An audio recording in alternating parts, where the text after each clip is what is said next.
Le débat, la crise en Égypte annonce-t-elle la fin de l'islam politique dans les printemps arabes?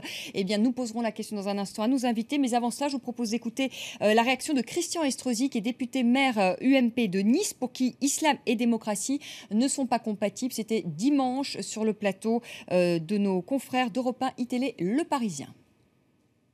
Dès qu'en France, vous avez dans une crèche, dès qu'en France, vous avez dans une école, dès qu'en France, vous avez dans un lieu public quelqu'un qui afficherait un signe ostentatoire d'une appartenance à une religion, tout le monde se met à hurler, ce qui, parce que je défends les principes de la laïcité, me paraît totalement légitime. Et lorsqu'on se balade à l'étranger, on va dire, pour séduire son interlocuteur, après tout, ça me paraît parfaitement compatible. Moi, quand je vois au nom de l'islam ce qui est en train de se passer en Égypte, ce qui est en train de se passer dans un certain nombre de pays du Moyen-Orient ou du Maghreb, je suis particulièrement inquiet et donc pour moi c'est totalement incompatible. Voilà, et quelques jours plus tôt, eh bien, le chef de l'État français, François Hollande, affirmait tout le contraire. Il expliquait que islam et démocratie, c'était compatible et c'était devant les parlementaires tunisiens. On l'écoute. La France sait que l'islam et la démocratie sont compatibles. La France sait aussi que l'identité tunisienne se nourrit d'apports multiples et que le progrès politique, économique, social demande la participation de tous dans la démocratie, dans le respect des libertés, dans l'égalité des droits. Tariq Ramadan, dans votre dernier ouvrage, vous dites que l'islam politique jouit d'une légitimité historique pour s'être opposé aux dictatures. Or, si on regarde un peu la gestion des frères musulmans durant cette année passée au pouvoir, ils ont utilisé les mêmes méthodes finalement que les dictatures passées. Restriction de la liberté d'expression, Mohamed Morsi qui s'est accordé les pleins pouvoirs.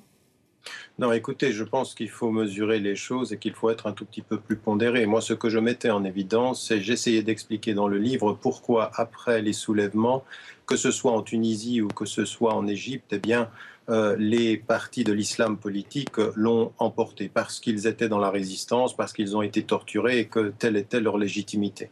Maintenant, ce qu'ils ont fait, les erreurs qu'ils ont fait pendant toute cette année, il est évident qu'il y en a eu. Maintenant, de là à les comparer à la dictature de Moubarak, ça ne peut pas être le cas. Je pense qu'il y a des erreurs qui ont été faites, il y a des priorités politiques qui n'ont pas été données, il y a eu des restrictions par rapport aux libertés, c'est vrai, mais il n'y a pas eu ce qu'il y avait sous le régime de Moubarak. Maintenant, le point que j'aimerais mettre en évidence, qui est un tout petit peu risible dans notre discussion, c'est d'essayer d'expliquer aujourd'hui par l'accès de l'islam politique au pouvoir que finalement on se pose la question de savoir si il y a une possibilité de voir les musulmans accéder à la démocratie. D'abord, c'est faire fi de tout ce qui se passe, que ce soit dans l'Afrique noire, que ce soit en Indonésie, que ce soit en Turquie, où on peut être critique, mais on doit reconnaître qu'il y a effectivement des processus démocratiques réels.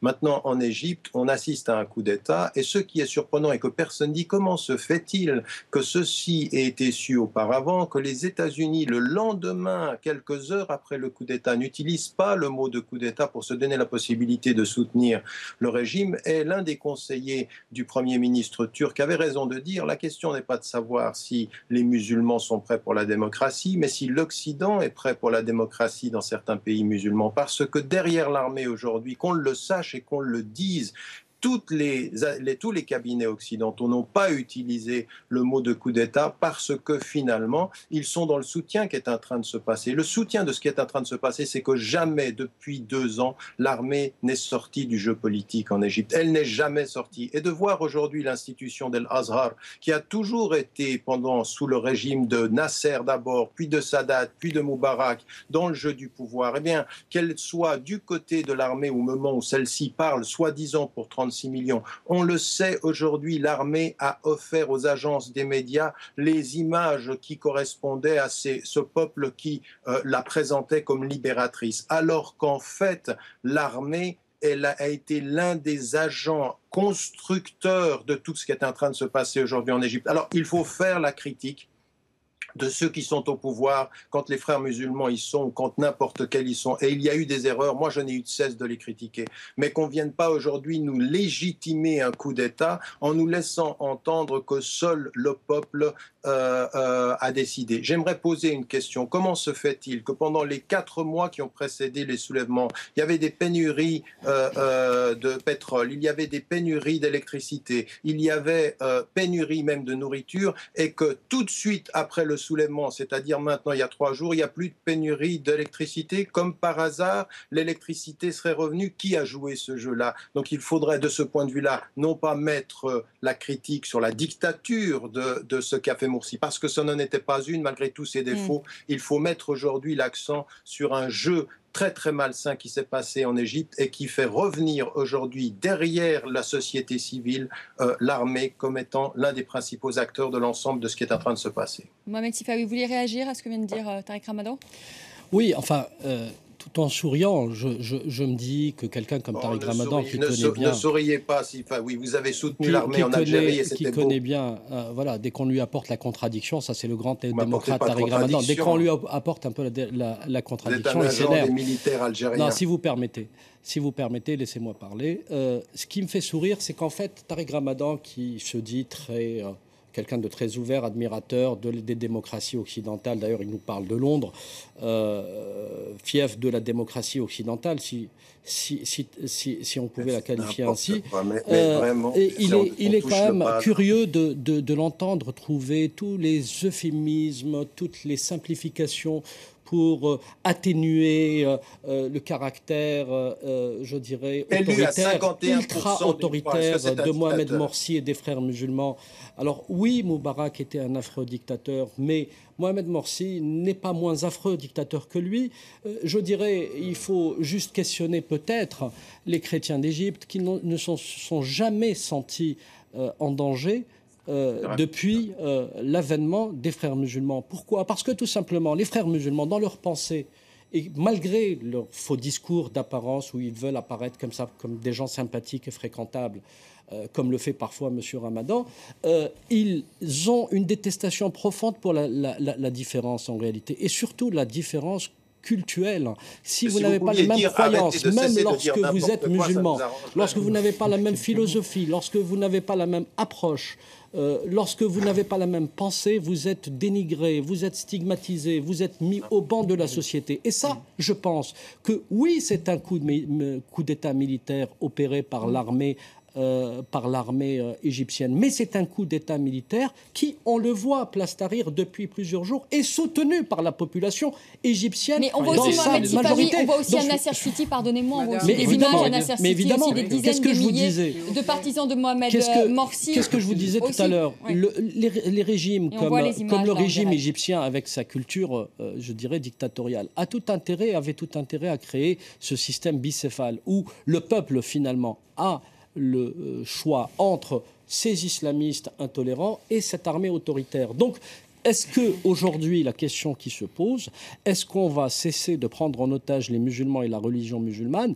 et laisser finalement ces populations et ces sociétés s'affranchir des dogmes moyenâgeux pour aller vers une vision beaucoup plus moderniste des choses. Je vais donner la parole, Tariq Ramadan, pour aller vers une vision, Mohamed Sifawi. Pour aller vers une... Oui, parce que ce qui est ennuyeux avec Tariq Ramadan, c'est qu'il aime parler, mais il aime couper. On est plusieurs aussi sur le plateau. Non, mais je vais finir, je vais laisser la parole. Ce qui est ennuyeux dans cette histoire, c'est qu'à chaque fois, les tenants des thèses des frères musulmans aiment je dirais, prendre la posture de la victime. Ils sont toujours victimes, même lorsqu'ils sont coupables de quelque chose. Mais aujourd'hui, ce que fait l'armée les met de toute façon dans une position de victime. Donc peut-être que la stratégie n'est pas très bonne non plus. Je vous ai dit que c'était un coup d'État militaire. Mahmoud Azab, il veut réagir en direct du Caire. Ensuite, je vous donne la parole. Mais tout le monde est très long ce soir. Yamin El-Soum. Je voudrais savoir, Mahmoud Azab, je voudrais savoir, est-ce que pour vous, islam, politique et démocratie, si on veut revenir quand même, recentrer le débat, est-ce que c'est compatible ? Et vous savez, madame, l'islam pluraliste qu'on connaît, l'islam progressiste qu'on connaît à travers sa civilisation est tout à fait compatible avec la démocratie et avec la liberté, numéro 1. L'islam politique, c'est autre chose. Il est prêt de comprendre, de revoir les périodes où l'islam est arrivé à son apogée de civilisation, elle pouvait se comporter autrement. Numéro 3, ceux qui ont voté pour M. Morsi, ils voulaient fuir le reste de Moubarak et tout le monde était consolé tout de suite après sa nomination ou son arrivée au pouvoir. Mais je répète, on entendait des signes rassurants et le peuple n'a pas très bien vu. Monsieur Tariq Ramadan a le droit, bien sûr, de défendre l'islam politique et on a le droit de voir autrement les choses. Vous défendez les militaires. Monsieur, oui, voilà monsieur, oui, monsieur, s'il vous plaît. Défendez les militaires. Vous êtes un défenseur des militaires. Madame, je n'ai coupé personne. Madame, je n'ai coupé personne. Je n'ai coupé personne. C'est à vous, voilà. C'est à vous. Donc, d'accord, c'est une expérience, mais les frères musulmans ou tout parti politique peuvent revenir participer dans la première essai, la première leçon de démocratie qui est toute récente en Égypte. Ils peuvent revenir une fois qu'on s'installe, que l'Égypte retrouve sa place toujours civile, démocrate, comme un siècle reconnu par tout le monde. Avec le début de la démocratie, on peut aller s'entendre, voir, dialoguer, participer, mais personne ne peut prétendre qu'elle a la vérité absolue entièrement et qu'elle exclut les autres. On veut exclure personne. Les Coptes en Égypte aussi sont maintenant présents dans la rue. Ils participent dans le peuple égyptien parce que la religion, ni la musulmane, ni la chrétienne, ne peut pas remplacer la patrie. Ils ne sont pas contradictoires. La citoyenneté qui était reconnue en Égypte depuis des siècles doit retrouver sa place. Tout le monde est appelé à participer. On n'a pas peur. On va vivre ensemble, frères musulmans et autres. Ils doivent venir participer autrement. La jeunesse, surtout les jeunes des frères musulmans, ne sont pas tous d'accord avec cette expérience. Ils veulent revenir avec leurs amis de Tamarroud pour participer dans une nouvelle Égypte libre et démocrate autrement, sans fanatisme, sans extrémisme, sans rien. Yamin Alsoum, Mohamed Sifawi disait tout à l'heure que finalement le religieux devait sortir du champ politique, si je vous ai bien entendu. Mais il y a des modèles où ça fonctionne. Il y a le modèle turc quand même, où islam finalement et politique fonctionne quand même. Monsieur Azab disait c'est la démocratie, c'est pas les urnes, mais jusqu'à maintenant on n'a pas trouvé un meilleur système pour en tout cas légitimer un pouvoir. Et il y a un certain nombre de pays, bien évidemment, il y a un certain nombre de pays qui ont avancé. On citait l'Indonésie tout à l'heure, la Malaisie. Il y a un certain nombre de pays qui sont en progression. L'islam politique fonctionne. Bien sûr, et on peut pas aujourd'hui. Si vous prenez tout un tas de régimes dans le monde, mais y compris la France, parce que tout à l'heure on écoutait Monsieur Estrosi qui est en campagne pour les municipales et il a peur, notamment de l'extrême droite. Monsieur Estrosi qui était dans un camp qui s'appelle l'UMP, dans un pays laïque comme la France. On ne l'a pas entendu quand Nicolas Sarkozy a demandé une fatwa qui est un avis juridique au moment des émeutes en banlieue. Donc la question de la laïcité, la question de l'identité, elle n'est pas réglée. Et dans tout un tas de sociétés, on s'appuie sur une histoire. N'importe quel pays, on va prendre l'exemple du Brésil, on peut pas, les présidents brésiliens ne peuvent pas se passer du poids de l'Église. C'est comme ça, il y a une histoire. Maintenant, la question qui se pose effectivement pour les mouvements qui se réclament de l'islam politique, c'est le respect d'un certain nombre de libertés individuelles, le respect de la liberté de la presse, de l'opinion, etc., des principes démocratiques. Et donc c'est compatible. Mais là, la question, le cœur du débat, c'est l'armée. 30% de l'économie est tenue. C'est un coup d'État militaire.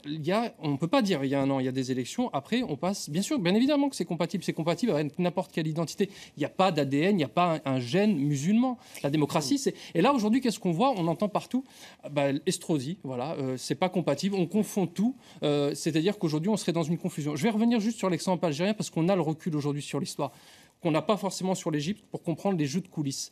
L'Algérie, arrêt du processus électoral, qu'est-ce qui s'est passé ? Une partie des islamistes qui basculent dans la violence pour dire on nous a volé la victoire. Et aujourd'hui, qu'est-ce qui se passe ? Ils ont gagné, les frères musulmans algériens, par le bas, parce qu'aujourd'hui, la religiosité, elle est dans les discours de l'ensemble de la classe politique algérienne. Donc, ça a été une confiscation qui, à mon sens, n'a pas été légitime, puisqu'ils ont gagné. Et aujourd'hui, n'importe quel dirigeant des pays arabes, mais pas seulement, utilise la religion ou l'identité. Et c'est le débat qu'on a eu en France. Tout à l'heure, monsieur disait la question des Coptes en Égypte. Bien évidemment que c'est une question très sérieuse, puisqu'il y a une minorité qui est en souffrance. C'était une question qui se posait aussi sous Nicolas Sarkozy, parce qu'on a eu tout un tas de débats sur les musulmans. Il y a eu les élections, on a vu un vote massif, environ 2 millions de voix à 90% pour François Hollande. Ça a été les rouages de la démocratie. Et c'est ça ça qu'il faut questionner, c'est le rôle de l'armée. Est-ce que l'armée retourne dans les casernes et on a des institutions? Et auquel cas, c'est le cadre légal qui fixe pour les frères musulmans. Et au-delà de l'idéologie, c'est la pratique du pouvoir. On l'a vu avec l'AKP qui a tenté d'interdire la consommation de l'alcool à Istanbul, etc. Entre l'idéologie et ensuite la pratique, il y a une différence parce que la pratique du pouvoir, elle est plus complexe. Une société civile, peut-être une société aussi plus mature qui a une trentaine ou une quarantaine d'années. Il faut faire très attention à ce que dit Estrosi, qui fait partie d'un camp qui a instrumentalisé l'identité, parce qu'on ne fera pas croire l'inverse. On est parti sur un débat. On le sait qu'on ne peut jamais produire une politique moderne sur l'identité. Et donc, c'est ce qui s'est passé avec Nicolas Sarkozy, des débats stériles sur l'identité nationale. Et aujourd'hui, tout le monde légitime ce coup d'État, y compris Tony Blair, que connaît bien Monsieur Ramadan, qui vous dit que c'était quelque chose qu'il fallait passer par là. Tariq Ramadan, vous dites dans votre livre, l'Occident accepte l'islam politique quand ce dernier accepte les lois du marché. Oui, parce que l'Arabie saoudite, le Qatar, même Bahreïn, même les Émirats, ce sont des pays où il y a une idéologie islamiste de l'islam politique. La démocratie n'est pas islamique, pas d'élection. Les femmes sont totalement mises à l'écart de la société et du jeu politique. Simplement, on a le pétrole et le pétrole est complètement et sous les intérêts des Occidentaux. Donc cet islam politique-là, qu'on n'appelle pas islamiste parce que le mot fait peur ou parce que le mot est devenu un mot sale de la géographie et de la terminologie, eh bien, pourtant, ce sont des régimes avec lesquels on s'entend bien. Maintenant, il faut qu'on cesse les simplismes. Souvent, quand on m'interpelle, quand on est dans un processus et qu'on défend un processus, moi, je ne suis pas ici pour défendre les frères musulmans, contrairement à ce que dit Sifa. Moi, j'ai une position d'analyse. Et ce que je dis aujourd'hui, c'est que quand même, il y a une année, qui est-ce qui est rentré dans le jeu démocratique? Et ils ont eu 51%. Il n'y a pas eu de violence. Ils ont gagné ces élections.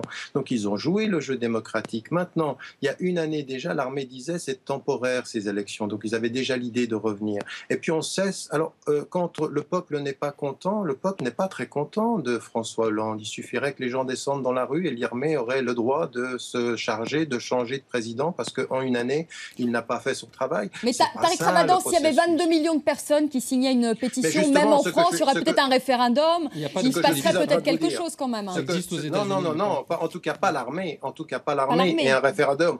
Et en l'occurrence, on se poserait aussi la question de savoir, parce que ceci a été préparé, d'où viennent ces coupures, d'où viennent cette impossibilité de s'en sortir. Donc encore une fois, il ne s'agit pas de dédouaner la présidence, mais il s'agit quand même de respecter des règles de la démocratie et qu'on ne justifie pas n'importe quoi. Maintenant, la question des Coptes en Égypte, elle est absolument pas liée à l'islam politique. Elle était sous Sadat, elle était sous Nasser, elle était sous Moubarak. La question des Coptes et de leur discrimination. Comment? Non, mais attendez, s'il vous plaît. On laisse terminer Tariq Ramadan, Monsieur Azam. S'il vous plaît, je veux dire que El Azhar, qui a longtemps été une institution étatique, ferait bien de ce point de vue-là de ne pas parler trop fort quand il s'agit du discours égalitaire, parce qu'elle n'a pas toujours fait montre d'un discours qui sortait du conservatisme religieux, qu'on soit et qu'on se le dise aussi pour El Azhar. Donc, ce qui m'intéresse aujourd'hui quand on parle de est-ce qu'il est possible d'aller vers des processus démocratiques? Oui, mais d'abord, et c'est pour ça que moi je suis absolument contre le discours victimaire, il faut que les acteurs de la vie politique en Égypte, les islamistes comme les laïcs, cessent, et je le dis et je l'analyse dans le livre, cessent la polarisation qui est d'un côté les laïcs qui disent aux autres vous êtes des rétrogrades, et les rétrogrades ou les islamistes qui répondent aux autres nous sommes les gardiens de la tradition, et qu'on pose les vraies questions de la stabilité économique, de la politique éducative, de la politique des femmes, de la politique culturelle, de la politique véritablement régionale. Tout ça est inexistant du débat politique aujourd'hui en Égypte. Une démocratie ne se mesure pas simplement aux élections, elle se mesure à la richesse du débat de la société civile avec l'État, et qui doit totalement mettre à l'écart l'armée. Et aujourd'hui, l'armée n'est jamais sortie de ce jeu. Et malheureusement, en Occident, l'allié objectif, c'est l'armée, car c'est elle qui est le maintien de la stabilité. C'est ça le problème. Donc il faut aussi qu'on se pose la question des responsabilités à l'intérieur de l'Égypte, mais qu'on se pose la question de nos alliances. On n'a aucun problème. Pourquoi? Expliquez-moi pourquoi pourquoi le président américain ne parle pas d'un coup d'État? Parce que sa constitution Constitution l'empêcherait de soutenir ce qui vient de se passer, l'armée à qui il donne 1,5 milliard de dollars par année. Qu'on se le dise, ça fait 50 ans qu'ils aident l'armée et tout à coup ils deviendraient des amoureux de la démocratie en Égypte. Ce serait quand même une révolution intellectuelle aux États-Unis qu'on attend de voir. Mohamed Sifawi, très rapidement pour clore ce débat, pour réagir à ce que disait Tariq Ramadan sur le fait que l'Occident accepte l'islam politique quand ce dernier accepte les lois du marché. On voit notamment notre alliance, par exemple, avec l'Arabie Saoudite. Est-ce que là, il n'y a pas un deux poids, deux mesures, c'est-à-dire qu'on crie au là à l'islam politique, ça fait peur, mais quand il y a des intérêts économiques, ça ne nous dérange plus, nous, occidentaux? L'Occident a toujours fait preuve d'ambiguïté et, je dirais, de double discours, de manière très cynique. L'Occident, les États-Unis en tête, ont toujours défendu leurs intérêts d'abord et réagi et, je dirais, fixé leur politique selon les régimes auxquels ils font face. Mais au-delà de tout ça, il faut quand même... moi, le discours politique en soi, si vous voulez, ne m'intéresse pas. Ce qui m'intéresse, c'est ce qui ressort de la société civile. Aujourd'hui, la société civile occidentale, en réalité, n'a aucune confiance dans ce qu'on appelle communément les barbus. Parce que tout simplement, on a une histoire, on a du recul par rapport à ce qui s'est passé un peu partout à travers le monde. Et que ce soit dans le discours ou dans les actes, on voit bien que ce sont des... Elle ne se pose pas aux sociétés occidentales, elle se pose aux peuples concernés. Évidemment, la société occidentale est concernée. Et tout à l'heure, vous disiez quelque chose que je partage totalement, c'est qu'on parle souvent, à juste titre, de l'instrumentalisation politique de l'islam par ces groupes et ces courants de pensée, mais on oublie aussi que des gouvernements, y compris occidentaux aujourd'hui, instrumentalisent l'islam à des fins politiques. L'islam, c'est une fibre redoutable qui peut être instrumentalisée, manipulée à des fins politiques et parfois avec des résultats surprenants. Donc c'est la raison pour laquelle ça intéresse tout le monde et on peut avoir comme ça des discours sur finalement quelque chose qui ne veut pas dire grand-chose, islam et démocratie. On voit le discours de François Hollande et on voit le discours d'Estrosi. Je veux dire qu'ils sont deux discours à remettre dans leur contexte parce qu'en réalité, là aussi je suis d'accord, c'est pas le code génétique du musulman qui est compatible ou pas avec la démocratie. Ce sont des musulmans qui peuvent être ouverts et, au principe démocratique et d'autres, malheureusement, comme il peut exister dans le monde occidental, qui sont des tenants de l'extrémisme. C'est la fin de ce débat. Merci d'y avoir participé. Merci Mahmoud Azab d'avoir été avec nous en direct du Caire. On n'a plus le temps, malheureusement. On n'a plus le temps, mais vous savez, on vous retrouvera. Non, on n'a plus le temps. C'est pas injuste, mais le temps passe, monsieur. Merci à Tariq Ramadan d'avoir été avec nous en direct de Londres. Non, mais on aura l'occasion de se revoir puisque nous viendrons en Égypte faire un débat et vous y participerez. Merci. Mais on n'a plus le temps.